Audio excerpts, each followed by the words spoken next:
From Central Texas, it's the Best of the Outdoors podcast. I'm your host, Dustin Von Warnke, author, speaker, outdoor writer, videographer, and podcaster. And I'm so excited that you joined us today. However you're listening to the show, whether you're downloading it or streaming it on your computer or mobile device, thank you so much for listening to our podcast. I'm really excited about today's episode because so far we've been pretty heavy into hunting and firearms and bow fishing and those kind of subjects. Today we're going to get into fishing, as I promised on the last podcast. I'm really excited about today's guest. His name is Daryl Palmer. He is the owner of Double D Extreme Tackle, which was founded in 2007, and his goal is to provide you with the world's strongest handcrafted big game fishing rigs. And we have an awesome conversation on this podcast. And you can look up Daryl on his website at double-d-extremetackle.com. The way that Daryl spells his name is DARYLPALMER. And you can find him on Facebook, you can find him on Yelp, you can find him on through his website. The way that Daryl and I first met with each other was through an article that I wrote on growing your outdoor industry business. And if any of you listeners out there have an outdoor industry business, I have this article posted up on my website at dustinsprojects.com. And it'll be under my reader's favorite articles. But I promoted this pretty heavy on LinkedIn. Daryl contacted me and, asked kind of how we could work together. And I said, let's record a podcast. So that's kind of how we connected. And we've been talking ever since. It's been probably 6 months or so since probably longer than that, that I've connected with Daryl, and really enjoyed this podcast. I really think you will enjoy it as well. We talk about conservation. We talk about the future of fishing. We talk about all kinds of different subjects, and I really think you'll like it. Here's my interview with Daryl Palmer. Well, I've been in the business for this is my 8th year. Okay. I've had somewhere in the neighborhood of I would say conservatively 12 to 15,000 rigs go out the door. And if you do the math on that, with the average of about 6 to 8 crimps on each rig, that's a butt ton of crimps. That's a bunch of crimps. Oh so, my gosh! I tell folks I've got a little bit of experience at crimping, but one thing that I can say is I've never had a rig come back, and I've never had to field a complaint. That's great. Great customer service there too. So when people call in, if you called in and talked to me, I'll spend as much time as I need to. I'll answer any questions you have, and I may talk your ear off, but you'll get some good information. Because bottom line is, when you're successful, I'm successful. Exactly. That's what I build for. I build for conservation, to make sure you get that big game fish in and get it released. And I build it build things strong, so you're successful in what you do. So, in the case of a novice, you may have to up your game and up your gear to be able to use, the gear that I build. Right. So, how did you get started in fishing? Well, like I said, I started off when I was about 4 years old. My mom took me. My dad was aboard ship in the Navy, and she took me down to Melville Pier in Newport, Rhode Island, and that's basically where I got. I thank my mom for that. She got that fishing spirit instilled in me, and it's never quit. That's awesome. That's great. When did you start in the fishing industry, or how did you get started in the fishing industry? Well, I've done a lot of different types of fishing, and I don't like losing fish. You go out there, you spend money on equipment, you spend money on the venue or gas to get to the venue, and you want to, if you hook up, you want to try to get that fish in. And right. So after, a bunch of times going to Texas City, at the pier at the end of the dike, the Texas City dike, which doesn't exist anymore after Hurricane Ike, used to be a venue that my wife and I would love to go to, and we would go down there and usually in the afternoon, evening, and during the summer because it's a lot cooler at night. Right. And she loved the light. She could sit out there and read and that.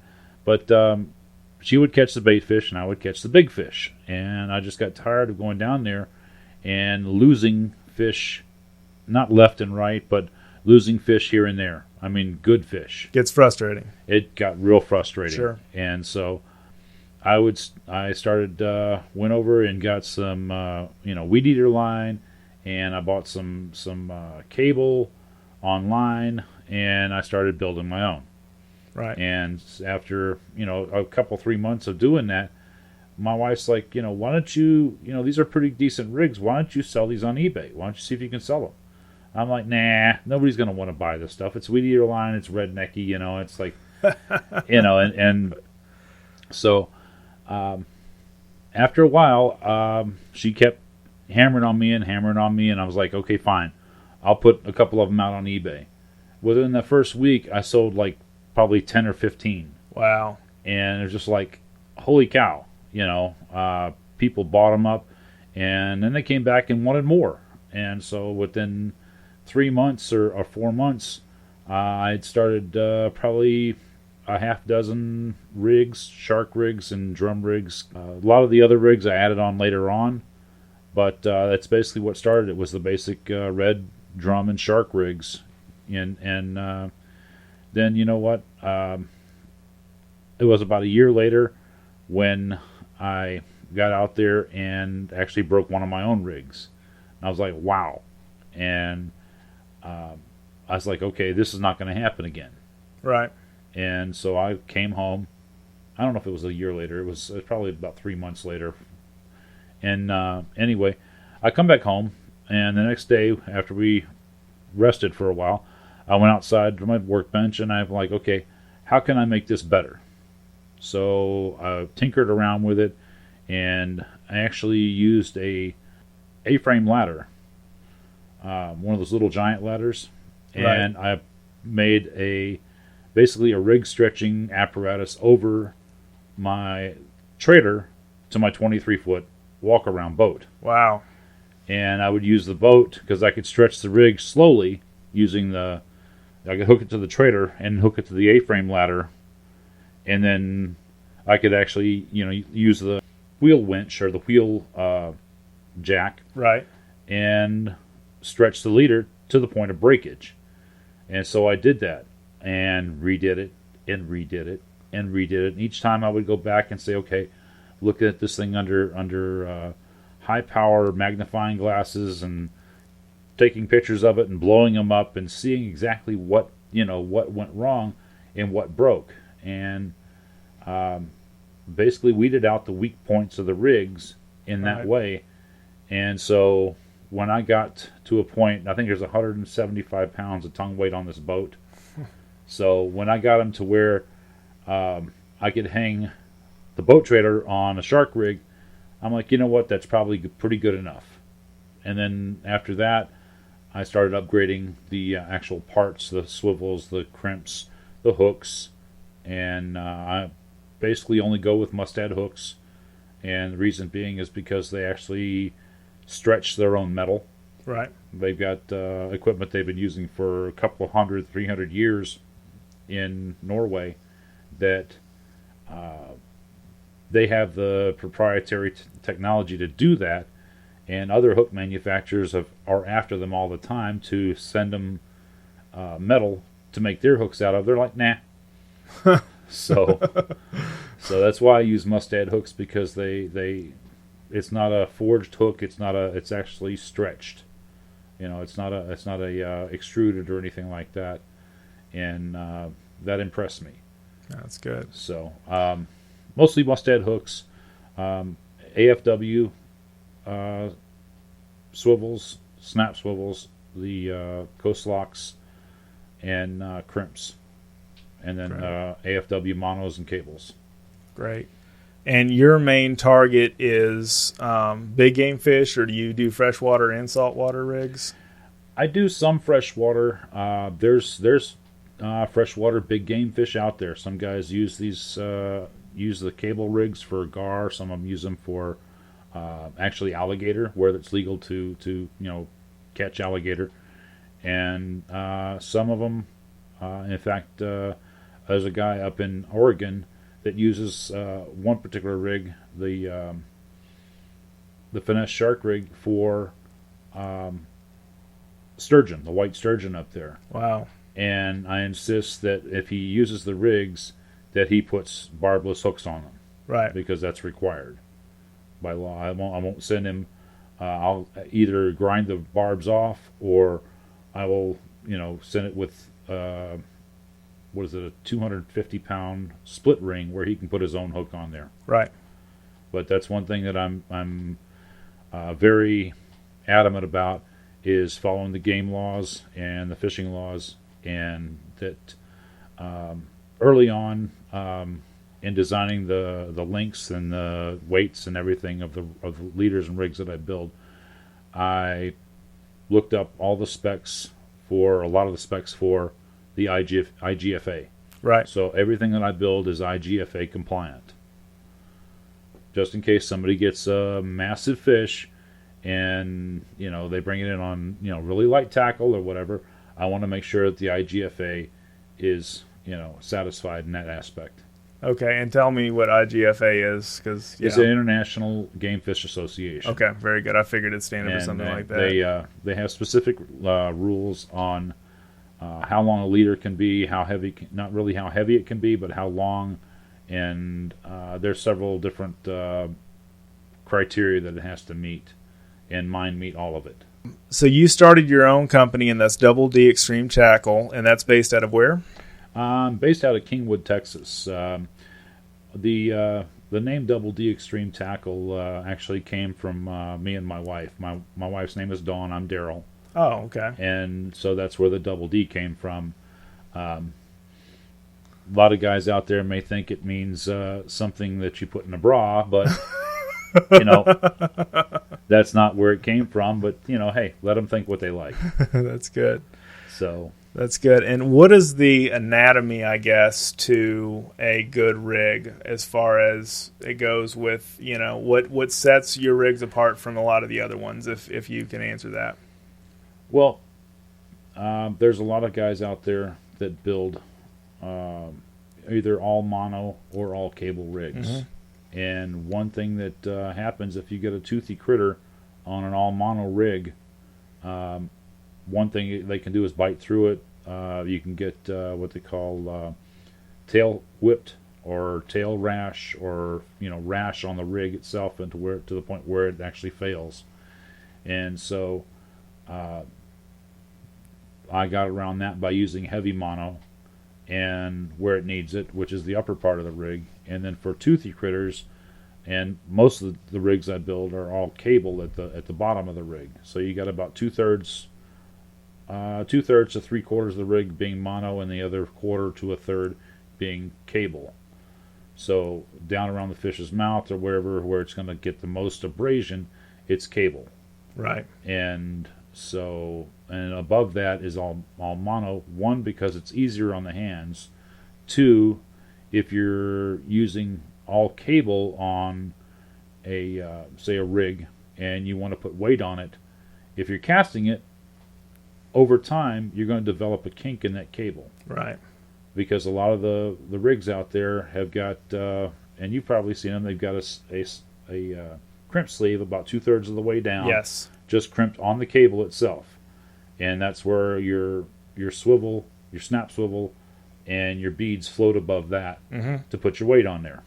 And once you kink cable, you lose a lot of its integrity. Like how much? You were telling me earlier when we were off air. What percentage? I would say somewhere between 30 to 50%. Okay, that's pretty substantial. Of the integrity of the cable once you kink it.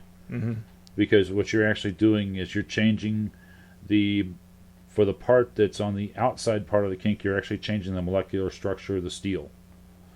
You're actually stretching it so it has different molecular structure now, and the inside is probably okay, but like I said, it's if you've ever worked with steel, you have to anneal it or you temper it for strength. Right. And if you change that tempering, it's just like bending a piece of steel.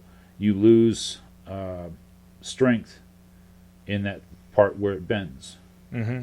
So it's got a much higher likelihood that it's going to break in that spot. Okay, that's good. So, in short, a rig is only as good as its weakest link. Is that correct in saying? That's it. Okay. That's it in a nutshell. It's only as good as the weakest part of the rig. And in doing the extensive testing that I've done on these rigs and the parts, the rigs themselves, and the combination of the crimp sleeves, parts, hooks, I would say they're 100%, but I would say 95, 98% strong. Wow.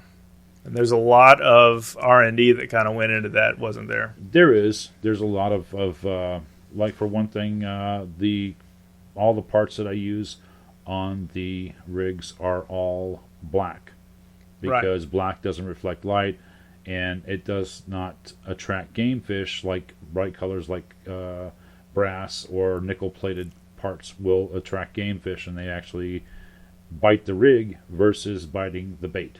And I want the attention on the bait. I don't want it anywhere else on the rig. So your rigs are black for that reason, and that's also explained on his website, and I'll give his website at the end of the show and in the show notes. That made a lot of sense to me. I didn't realize that as much until you explained it to me, that the amount of fish that go after a shiny, object in the water on your rig is pretty, it's up there. It can be. It depends on the clarity of the water, and depends on what kind of game fish you're going after. If it's more of an offshore fish, yeah, the percentage is pretty high, because you're going to use, like for smacks. The guys use the Johnson spoons or Sprites, and they use smacks go after shiny objects. So do Jack Crevalle, so do the kingfish, ling, stuff like that. They go after a lot of the baits that they use for those fish are all shiny, metallic. Then they reflect a lot of light, so that's what allures the fish in, and so that's what I didn't want to happen with the parts on the rigs. The one thing that you have kind of going for a good quality rig is that a fish, you don't have to worry quite just about the teeth and everything. I was on a kingfishing trip one time where the kingfish was heading right into the jetty, and running into the rocks and stuff. So there's a lot of other abrasive things out there that can mess up a rig if it's not strong enough. Would you say? That's true. Not the least of which is the fish's skin, especially in the instance of a shark or something like that. Oh yes. But if AJs and redfish, and they're notorious for diving into cover once you hook them. Right. And if you catch stingrays, are notorious for dropping them down on the bottom once you hook them. Mm-hmm. And the sand is brutal against monos and stuff like that, and the rocks are brutal against mono, barnacles, stuff like that. So if you're using lighter, lower profile monos, say in the 30 to 50 or 100 pound, range, if you get a nick in it, in a 100 pound mono, suddenly guess what? You got 50 pound mono in that spot, or you got 30 pound mono. So, in using 200 and 300 pound monos, if it gets nicked, then you still have, say 250, or 150. Instead of, cutting it in half, you're losing about 50, say a quarter of it. Yeah, you're losing the life of that line, kind of, right? Right. Yeah. So, and like I said earlier, when you get the fish in, say you're shark fishing in the surf, you get it on a shark rig. My HD series rigs are 23 feet long, 22 and 23 feet long. The 23 being 15 feet of mono and 6 or 8 feet of cable. And the cable is basically to keep the shark from tail whipping the rig, or its skin, where the cable rubs on its skin, from abrading the mono. And I didn't even think about that. The mono part of it. Because a lot of people don't know this, that sharks will, just like a crocodile, if you get them out there, they'll actually do a death roll, and they'll roll up in the rig. Mm. And I did not know that. They'll break themselves off that way, and so then you have a fish with all this rig wrapped around them, and no way for them to get it off of them. Right. And that adds to post catch mortality, which I'm one thing that I'm trying to work against is that. Because I don't want the mortality rate, I want you to be able to bring in a good sized game fish and be able to release that fish if you're not going to harvest it. Your big, thing that you talk about on your website is catch and release, right? That's what I talk about. I'm big into catch and release. I'm not saying that the harvesting of appropriate fish is not a good thing. It is, because you've got to maintain a healthy balance between your species and your sizes of your species, right, to maintain a healthy population. You don't want an overabundance of any one size of your species, because that puts pressure on the rest of them. Right. So, one thing I hugely agree with is the taking of bull reds. 1 or 2 per year per angler. When you take a bull red, say over 30, was it 28 or 30 inches is the I think it's 18 to 28 this year for the slot limit, right? The slot limit. Slot limit. Okay. So anything over 28, you're into an older adult fish, right? And you get up into 35, 40, 45 inch range. You're into an much older adult. You're into a senior citizen type situation with the. But never looked at fish as senior citizens, but yeah, I get what you're saying. But the thing is, they breed well into their senior years, and your larger fish are your breeding stock. And if you deplete, say you deplete 80-90% of your redfish population, say over 35 inches. Mother Nature has a way of getting around the fact that those larger fish are not there anymore. The younger fish will actually start maturing earlier, and your breeding stock now becomes the 30 to 35 inch range. Mm-hmm. But the catch is that all their offspring will only have the genes to reach that 30 to 35 inch limit. They won't have the genes to reach a 45 or 50, 40, 45 inch. I see. That's cool. Okay. It's the same thing when they tried doing the cloning of the sheep, and they use what the sheep say. A sheep's got a lifespan. I'm not sure what it is, but just for argument's sake, 20 years. Right. And they use a 12-year-old sheep for cloning. The offspring are only going to live 8 years. Right. And then they're going to die away, because that's the maximum lifespan of the sheep. It says, let's say that the 4 or 12 plus 8. Right. So that's good. And so overall, your whole your rigs are very conducive, very applicable for catch and release. Yes, they are.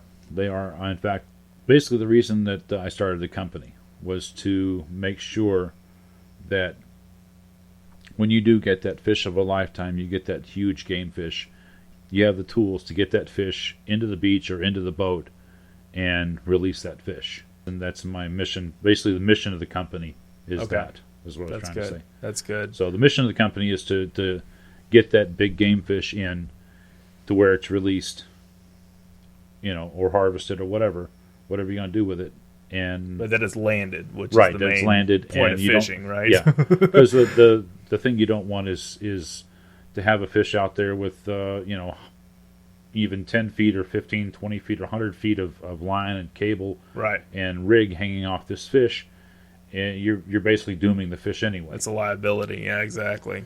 So your post catch mortality rate just increases exponentially. What advice would you have for beginning anglers and just trying, big game fishing, freshwater, saltwater, inshore, anything like that? What would you say? Do some research. Mm-hmm.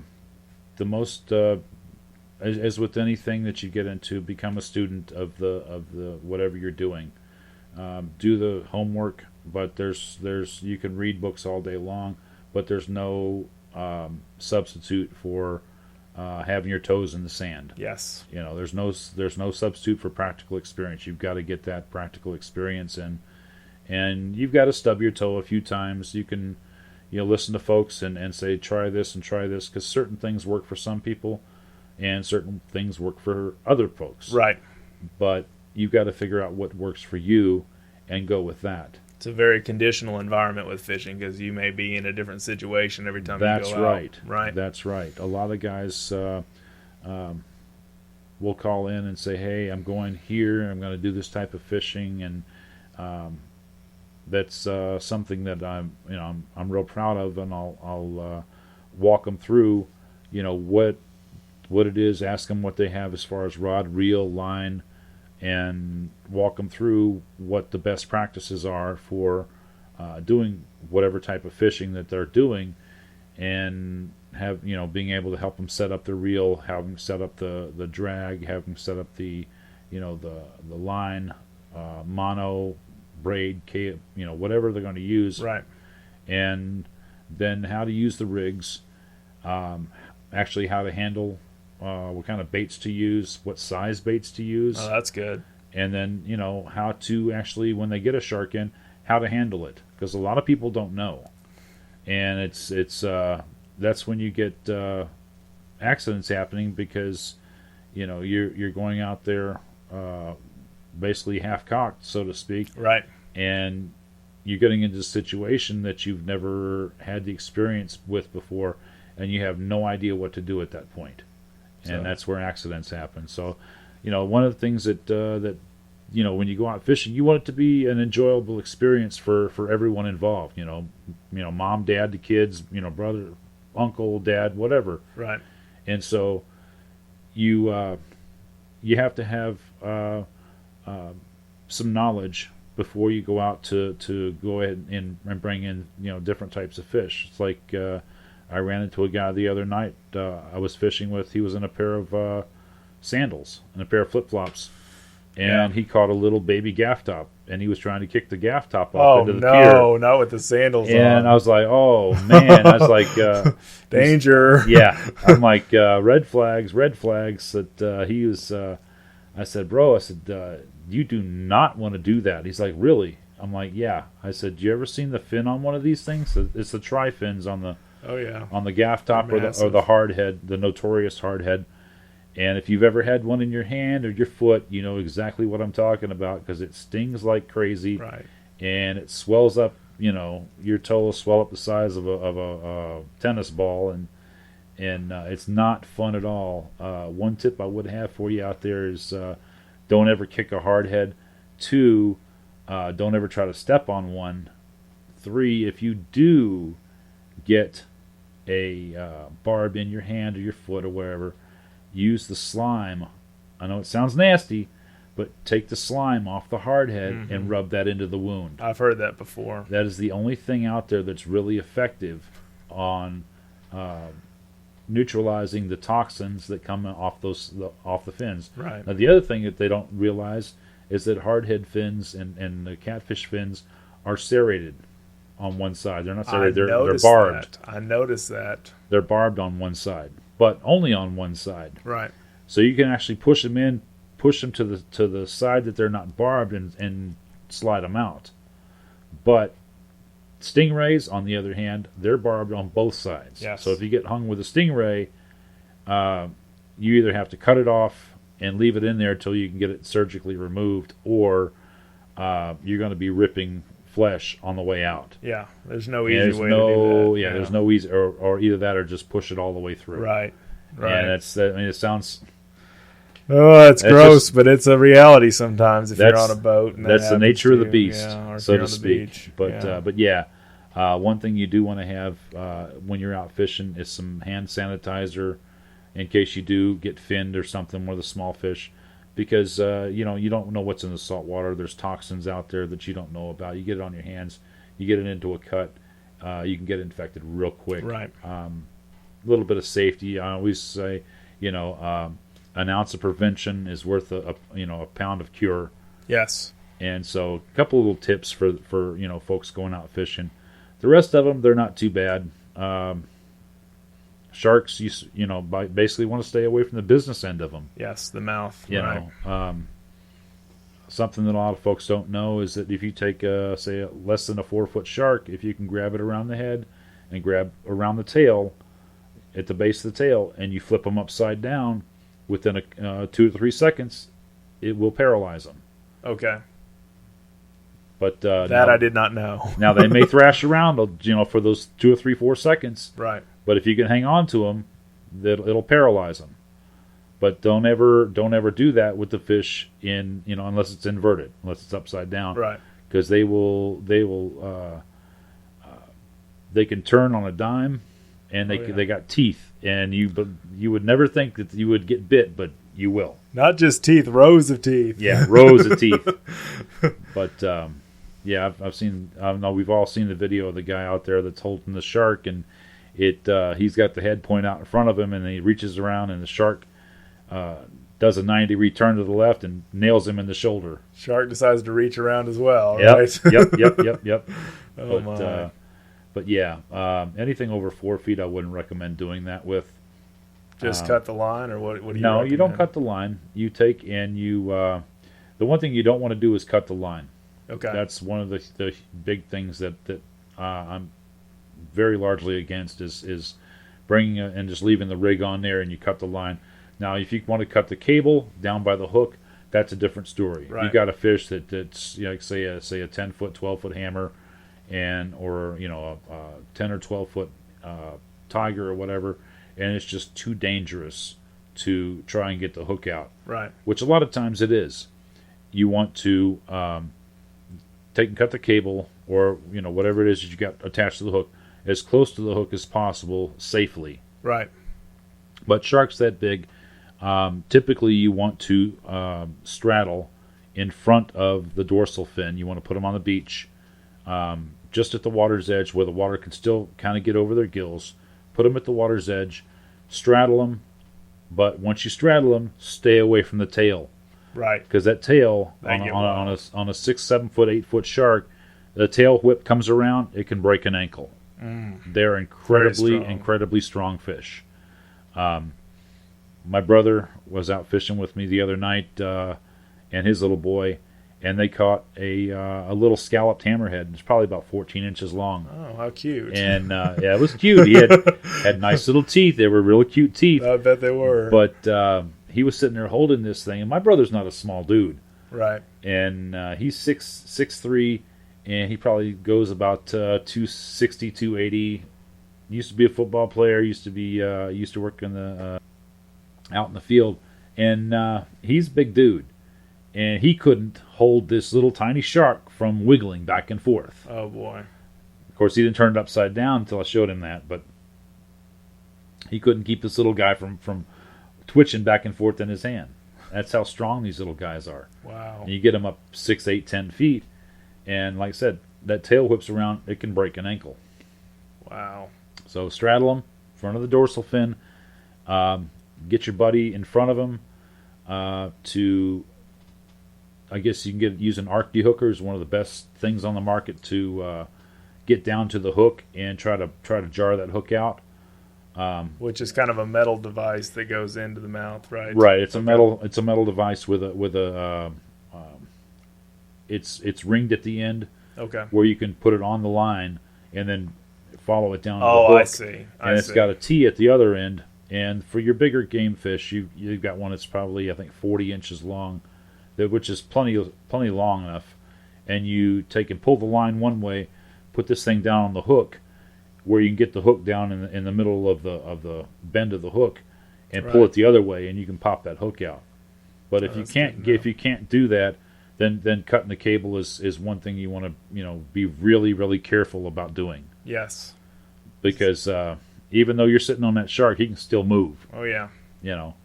But once you get that done, if you have a tagging kit, go ahead and tag your shark up by the dorsal fin, and then take your pictures as quickly as possible. Don't sit there and wait on the beach while somebody runs to the truck to get the camera.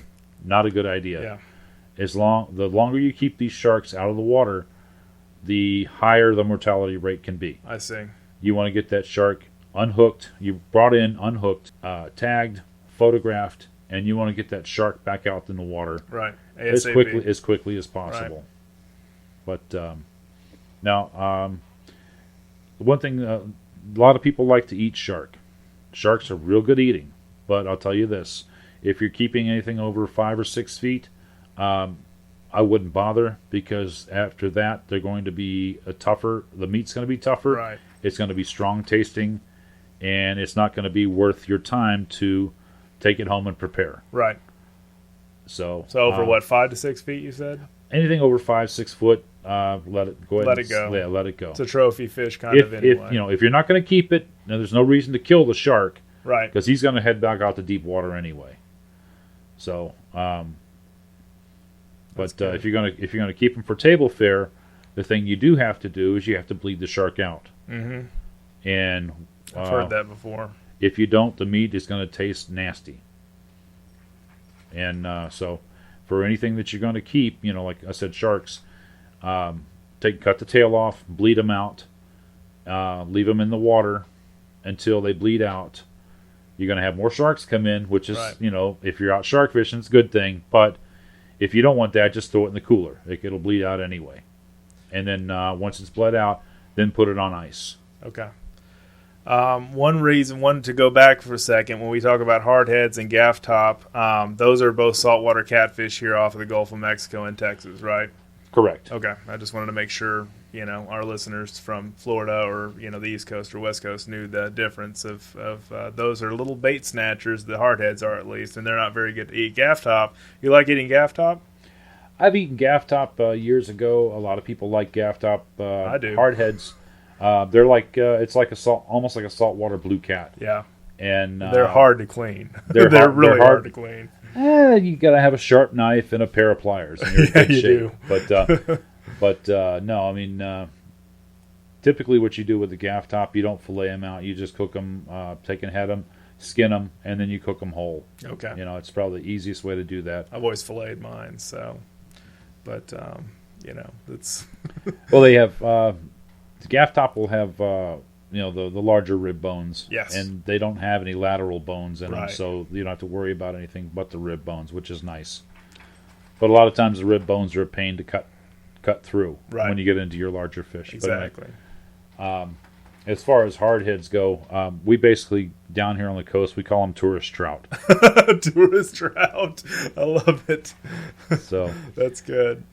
You'll always catch them. I mean, there's always something easy to catch because hardheads will bite on just about anything. Not necessarily. I mean, you put it this way: if you're starting to catch hardheads, you might as well give it up because that's all you're going to catch. Okay. If hardheads are biting, that's usually the only thing that is biting is hardheads. I've just found it every time I go out fishing on, surf fishing or bank fishing or whatever on the coast. That's what I end up with is hardheads. They're fun to catch, but they're not fun to get off the hook.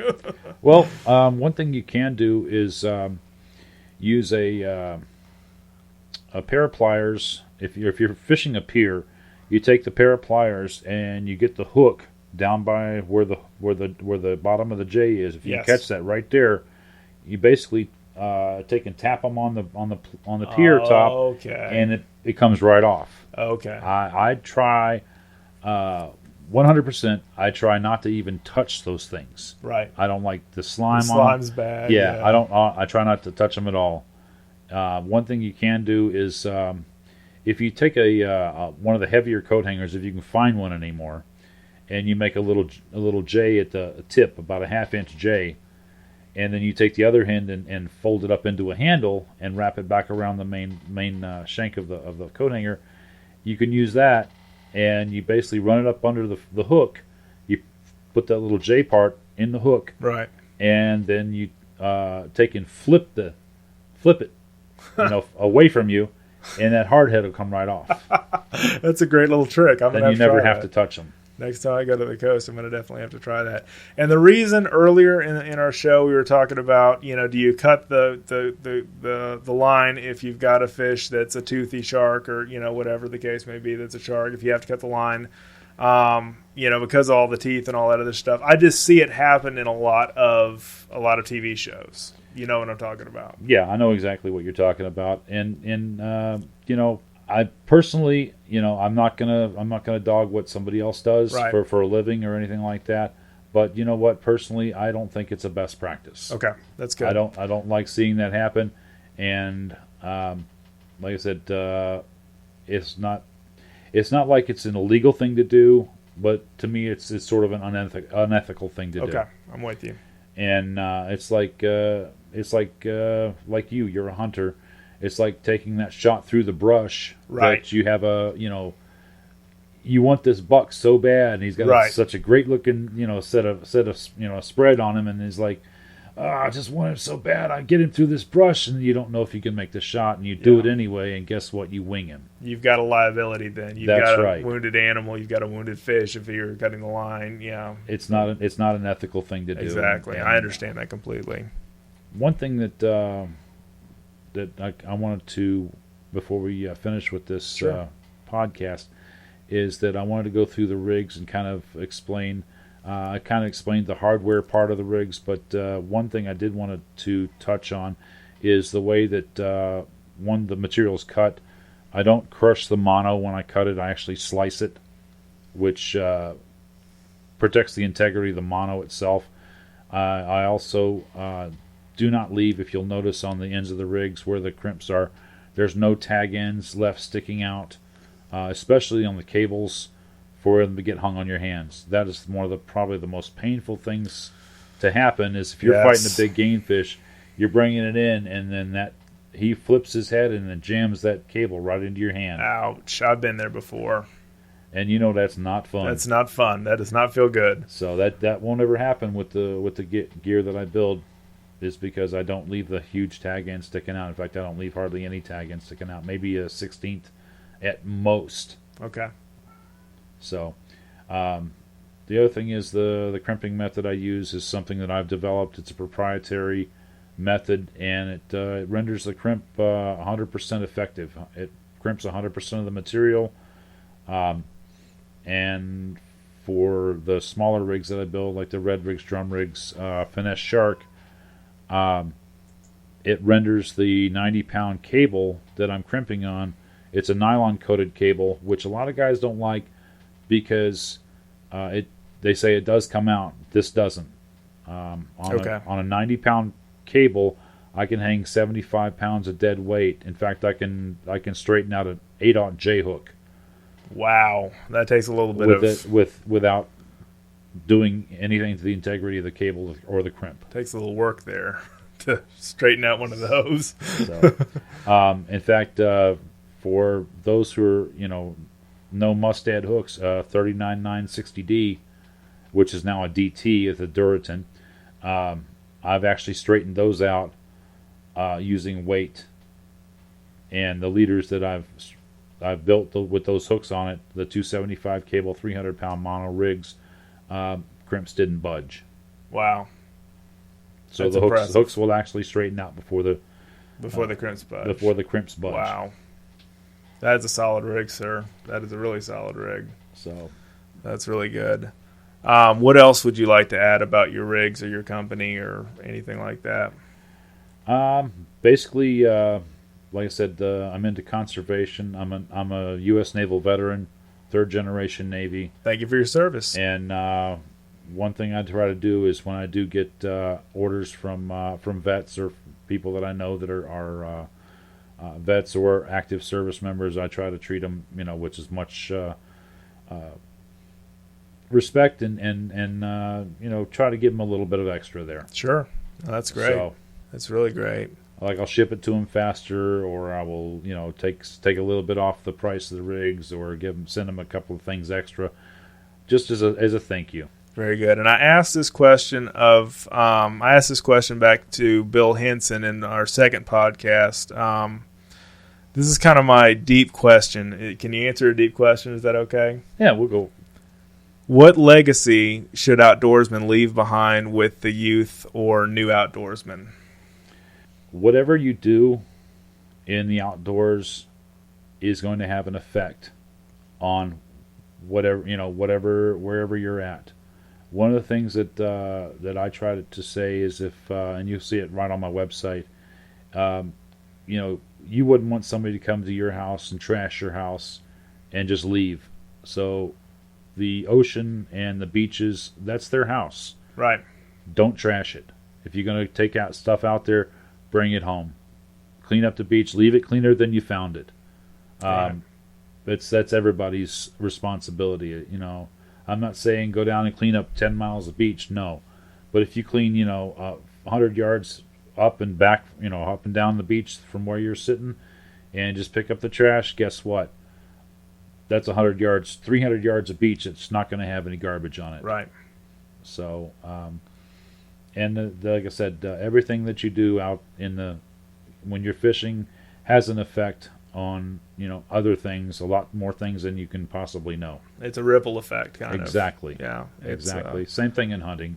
Yeah, absolutely. Absolutely. And that's one thing I try to teach young hunters and fishermen is just to, take care of Mother Nature and everything we've been very blessed with by God's glory to get all of these cool things, to do in the outdoors. The beauty of it all is overwhelming sometimes, it's just not to take it for granted. And, as far as passing down from one generation to another generation, what would you say there? Because I know conservation is important to you, and I also know catch and release and that kind of stuff. So that's kind of where I was going with that. Right. Well, I'm like you said, I'm huge into conservation. Sure. I'm into catch and release. I'm not going to say 100% catch and release, but you teach the younger generation to respect the fish. You respect the ocean. You respect the beach. You respect other people's things. As long as you teach them respect for their world around them, then that's probably the greatest gift that you can possibly give them. Because there's so many that don't respect anything nowadays. Right. And you teach them that if it's not respected, it can and it will go away. Yes. Yes, indeed. So that's true. It's been proven, many, many times with many, many different species that are now extinct, and many ecosystems that are now defunct because people didn't respect it. Right. Right, exactly. So it comes down to that basic focal point of respect and ethical, action and, taking care of what you've been given, the chance to use and resource that you've been using. Well, if the person that taught you how to fish and taught you how to cast and this, that, and the other is worth their salt, then they taught you the rights and the wrongs. Most people know right from wrong, but they don't necessarily know etiquette for this or etiquette for that. Right. But basically how you would want to be treated or how you would want your property treated or your area treated. So treat it the same way. Right. The golden rule. That's right. Do unto others. Right. Yeah, that's good. But that's really good. Is there anything else that you'd like to add? Basically, respect the environment and the young anglers. They are our future. Yeah, they're the future of and once you take a kid fishing, you instill that drive to improve and drive to get to that next step. Yes. Then that's what drives all of us, because that's what we were taught when we were kids, and the one thing I know what it was. The one thing that that you really can't teach it. It's something that comes within you, and it's called integrity. Yes. And it's you develop it from a young age, and you either completely lose it or you maintain it. Right. And what integrity is being ethical, which is doing the right thing even when nobody's watching. Exactly. When you're out there in the woods alone and you want to take that shot, and you think, okay, yeah, I can get it, and it takes you 2 days to track that animal and you never find it because you took the shot and it winged him, in his hind quarter or whatever, and now he's out there, with a limp the rest of his life. That's what I'm calling as an unethical shot. Right. You take that shot, you make it ethical. You say, yeah, I'm going to get this shot, and you make the shot. It doesn't come without practice, but and integrity is going out hunting 100 times and not taking that unethical shot 100 times.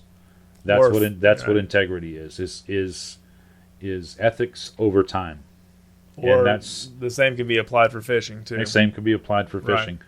Is bringing that fish in, knowing you're not going to fillet it up or bring it home for table fare, and releasing that fish. Right. Going out there, if you see somebody taking a bunch of illegal fish, all it's doing is hurting the ecosystem. Yes. All it's doing is making fishing tougher for you and tougher for your kids. Because they're interrupting the balance that is created when they try to maintain a balance in different species and different sizes, and sometimes they do a good job at it in the case of the reds, and sometimes they do a bad job at it in case of some of the red snapper. But whether it's good, bad, or ugly, it's the law, and it's that's where ethics comes in again, and where integrity comes in. Yes. Because if you're known to be an ethical fisherman, people will respect you. If you're known to be underhanded and not respect the law, people are going to know that too. Right. And they're not going to want to fish with you. And I'm not saying that, I'm not going to sit here and preach and go, okay, everybody should follow it, but they should. Right. It's one of those things. It's just as easy to do it the right way as it is to do it the wrong way. And you get back what you give. That's right. I'm very much a definitely in believer support in of that. karma. Right, as far as karmic action goes, because your actions do have an effect. Good, bad, or indifferent. So that's right. Absolutely. It's harder. It's kind of I used hunting earlier as an example because it's harder to use to understand a fishing example because. Once you unhook the fish or you cut the line, you never see the fish again, but you don't see what happens on the back end. Right. In hunting, you may see that deer or that animal a year later, and it's got a limp because of that, shot that you almost could have made. Right. It was Exactly. it was a better, and I say a better example, but it was something that could be more understandable. Right. Right. So, but it happens both ways. It happens fishing. Yeah. I mean, it happens in snorkeling. It happens in whenever you're dealing with any type of wildlife. You go out camping. You don't want to leave a bunch of trash out there. You don't want the deer eating a bunch of plastic or whatever. You don't want other thing about is the monofilament fishing line is probably one of the biggest killers of marine life in the world. Yes. It's the biggest, has probably the highest mortality rate as far as marine wildlife than any other thing that man has ever invented. And one thing that you can do to make sure that doesn't happen is don't throw your line overboard. If you go on the website, look at the DIY strip and cut, read it. It's a real quick read. It shows you how to build a stripping device for your reels. If you're using larger reels, small reels, it doesn't matter. And it takes you through using a spool, cutting a little pie slice in it, put a bolt through it, mount it on your cordless drill, and depending on the size of the spool, you could strip a 6/0 reel within a couple of minutes or less. This is pretty cool. I'm looking at it right now. What you do is once you get it on the spool, you take your cutters and you cut the line through the pie shape. It shows you. It's got illustrations on the web, but it takes 500 yards worth of line that was once one piece and makes it 500 little strands, which are less than a foot long, and it's impossible to get for anything to get entangled in it. It right. renders it harmless. Is harmless. What I'm trying to say. It renders it harmless. It'll still be out there in the wild, but it you won't be able to entangle anything in it. Right.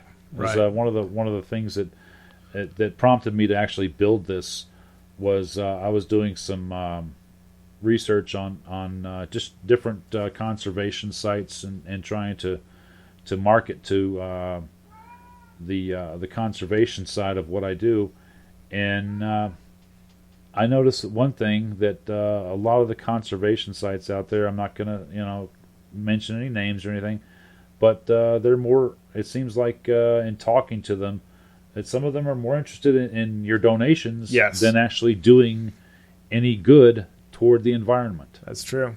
And which is really disheartening. But anyway, that prompted me to build this when I was looking at this site from Washington State, and one of the things that they had on their website was a picture of a bald eagle that had gotten mono around its neck, and it had strangled it, and it was in a landfill. Wow. And to think that our nation's, one of our nation's bird, to come to that end was just for me, it was tragic. Sure. So no, I understand that. Anyway, cut your mono. Yep, cut your mono. And your website is full of a lot of really good ideas of DIY, and just there's tons of good information on there. And I know you spent a lot of time building that. Right. There's surf rod and reel info, shark rod and reel info. It kind of goes through different types of reels, drags, lines, monos, braids, fluorocarbon, your DIY strip and cut. And then one thing that I would ask you to read is go read Why Catch and Release. That says in a nutshell what I was trying to talk about earlier, as far as why it's a good idea to catch and release. Now, I'm not saying it should be practiced 100% of the time. There's a time to keep good fish. Right. You catch a 24, 26 inch red, they're incredible eating. I don't have any problem with harvesting fish that are of an age and of size that are going to make really good table fare. But to needlessly kill, and it's the same thing with hunting. I guess it would be the difference between hunting for sport and hunting for meat. Right. To provide whoever. So that's fishing for sport versus fishing for meat. Okay, I'm with you. That's good. That's so when you go out and you catch a 1,500 pound marlin, and you can take pictures of it in the water, let it go. Even the taxidermists nowadays, you don't even have to have a fish in order for them to make a beautiful lifelike mount for you. What do they call it? Replica or fiberglass? It's a fiberglass replica. All you need is a picture of the fish. You need the length and the girth, and they can build you a really, really nice, very true to life replica of your fish, and you don't have to kill the fish anymore, which is awesome. Love that technology. Wow, that was a fun podcast. I really enjoyed sitting down with Daryl and having a conversation with him. We just seem to mesh together when it comes to the meeting of the minds.